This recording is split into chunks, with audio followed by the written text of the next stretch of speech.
All right, Aries, you have the Two of Cups. This is the card of love, maybe soulmate connections, and this is coming into the month.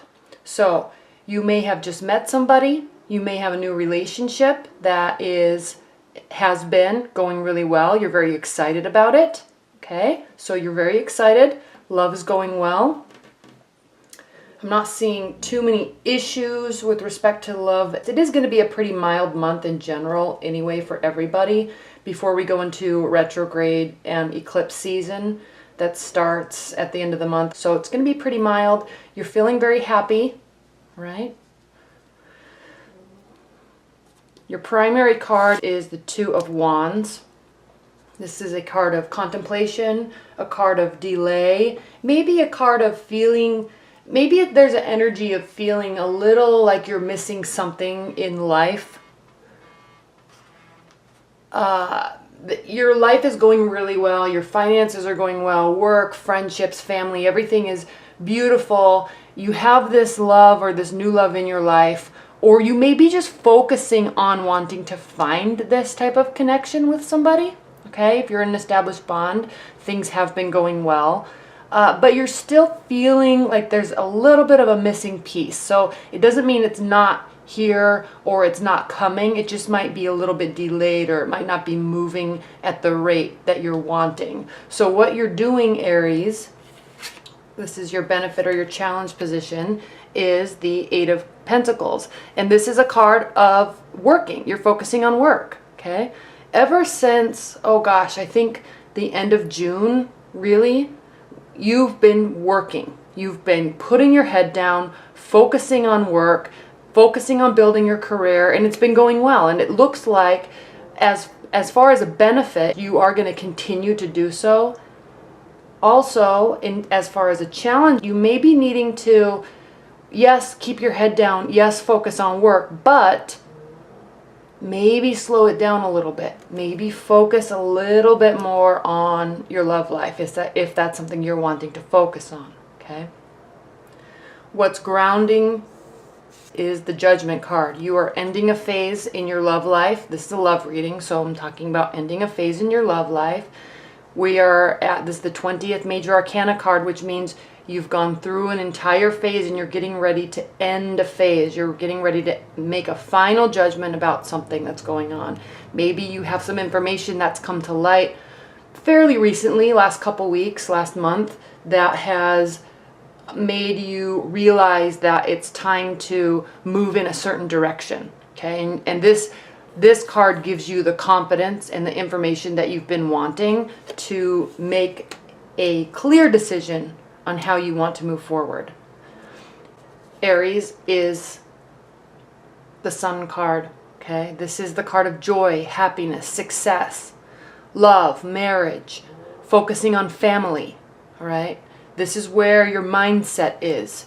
You may have needed to put something to rest in order to move forward and be happy, okay? You may have met somebody, you're still focusing on work. You may have met somebody at work or in your work realm that you're very interested in, okay? And sparks are starting to fly and have been. So there's an overlying tone of happiness and success, bringing things to fruition that you're wanting to bring to fruition, okay? You're still working a lot, okay? Remember, this is your challenge and your benefit position. Both of these work in your favor. You may be, though, I'm going to say you may be focusing on work a little bit too much. Take time to spend with your friends. Take time to date if you're single. Take time to focus on this love, okay? If there's a new relationship in your realm, in your periphery, don't contemplate too much, and it looks like you are, the missing aspects of it, okay? Things take time to build. Connections take time. Love takes time to build, okay? So yes, there may be a little bit of a missing piece energy to this love, but that's okay. Just keep doing what you're doing. In the future, you have the Ten of Wands. This is a card of working, okay? Having too much on your plate. Now again, yes, you're Aries, you're overly optimistic, you're the forever optimist, okay? All sun signs are. Even if it's in your rising sign or your moon sign, you're the forever optimist. So yes, you can carry all of this work on your plate. You can carry all these relationships and friendships on your plate. But you do start to get tired. It does start to wear you down a little bit, all right? But keep going, keep carrying. He's not about to drop anything. He's almost home. And that's where you are moving forward. You are going to be continuing to work. Just don't let people fall by the wayside because you're focusing on work. You never hear anybody on their deathbed saying, oh, I wish I would have worked more. Okay? They always talk about, they wish they would have manifested more relationships. They wish they would have loved more, had, spent more time building relationships. So yes, this is great. And yes, it's building your success and it's building your future. But don't leave people behind that are important to you. Okay? Don't continue to create relationships, continue to create friendships and create bonds. And yes, it's always good to be busy and working and being successful. That is always good.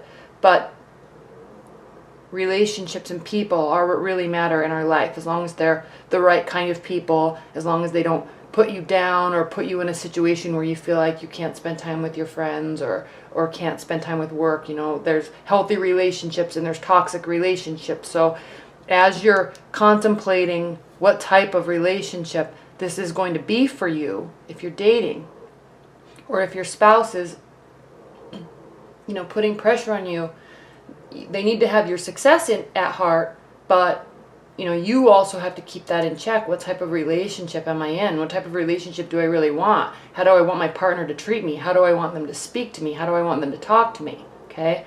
It seems like you're a little bit in that phase now where you're not quite sure what type of person this is for you and how they're treating you is kind of how this looks. Okay? There's no unhappiness.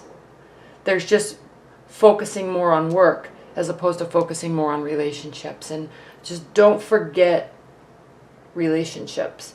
All right? Now, how you're feeling about the situation in your love life and really in your work life too. I know this is not a work reading, career reading, and finance reading, but it is heavily geared towards that. Okay? You have the Ten of Pentacles. This is a card of success. This is a card of financial success, abundance, livelihood. Okay? This is also an energy of socializing and being in a place in your life where you can go out and, really enjoy life, enjoy people. So you're feeling good about this. There's just this little missing piece here that you're not quite sure of just yet. Okay? It's probably about this relationship. How your partner or somebody that's in your periphery that you're interested in, most likely this person, feels about you and your love. We have the Chariot. This is a major arcana card. Okay, this is the card of Cancer. This is a card of forging ahead. They definitely are seeing you as a person that is forging ahead, hardworking, and they like it, okay? But there's a dichotomy to this card. Okay? We have black and white. There's two directions. Both directions are pulling him forward. Okay? But there are two paths. So you have to be able to discern and quickly decide where you're going to be, which direction you want to take your relationship in. Okay? Now, your hopes and fears. Six of Wands. This is the card of victory. This is the card of support. Okay? Everybody is standing behind him, cheering him on. So in your love life, you have support. Okay? Your friends, your family, they are all rooting for you in your love life. Okay? They're feeling like that you have met somebody that is amazing. They're feeling like they're very proud of you in terms of if you're married or have a significant other that you've been with for a long time. They're feeling, this is your hope, okay? You're hoping that everybody will be excited about this person, okay? And excited about where your life is going. Now, this is very interesting. Your outcome card is the Knight of Swords. Now, the Knight of Swords is a very interesting card because in the tarot, there's positive cards, there's negative cards, there's cards of frustration, there's cards of happiness and joy, and there's cards of work, and there's cards of love. There is only one card that could be a card that could be, okay? I'm emphasizing could be. I was listening to a podcast the other day about all of the court cards, and they mentioned something that I haven't ever really heard before. And they said they were talking about a card that could represent danger. Now, this doesn't have to mean that this is a dangerous card or a dangerous personality, okay, at all. It can, though. The Knight of Swords is somebody that just is very rash. It's an air type of energy, okay? Doesn't mean that it's an air sign, but it could be somebody that's very cognitive but makes rash decisions that aren't well thought out. Okay, this is somebody that swoops in, tries to make major changes, and isn't really listening to you. They're only listening to their thoughts and their emotions without clearly considering the outcome. Okay? This could be somebody that comes over to your house incessantly or calls you incessantly, trying to make a change, trying to force you to see their point of view. All right? You can discuss, you can try to have somebody see your point of view, but at the end of the day, if you're not going to see their point of view because you don't agree with it, that's that, and they have to accept that, and you two have to work together to move forward. If somebody is coming into your life and continuously, like for example, if an ex is trying to come back into your life and not listening to the fact that you are done or you are moving on, and they're just not listening to you, it could be a situation that could get dangerous, right? But again, it doesn't have to be. It could just be somebody that is, and this is not you taking on this type of energy. This is somebody that's coming back and trying to force you to see their point of view. Okay? Okay. Again, it does not have to be dangerous, but it can be. So just be a little cautious. Be aware that, at the end of this month, there could be a situation in your love life that is could get a little interesting. I'll put it that way. Okay. All right, Aries. Well, thank you so much.